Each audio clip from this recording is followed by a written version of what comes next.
কিশোরগঞ্জের ভৈরবে আধিপত্যকে কেন্দ্র করে সংঘর্ষে উভয় পক্ষের ৩০ জন আহত হয়েছেন।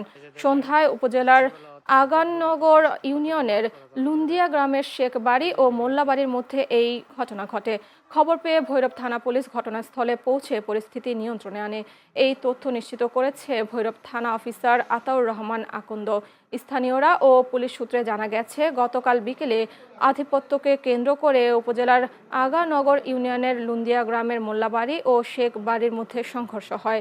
সংঘর্ষে মোল্লাবাড়ির নেতৃত্ব দেন ইউপি সদস্য হারুন মিয়া ও মুর্শিদ মিয়া। অপরদিকে শেখ বাড়ির নেতৃত্ব দেন মঈন উদ্দিন মিয়া ও দিলু মিয়া। এই বিষয়ে ভৈরব থানা অফিসার ইনচার্জ আতাউর রহমান আকন্দ বলেন, বর্তমানে পরিস্থিতি শান্ত রয়েছে।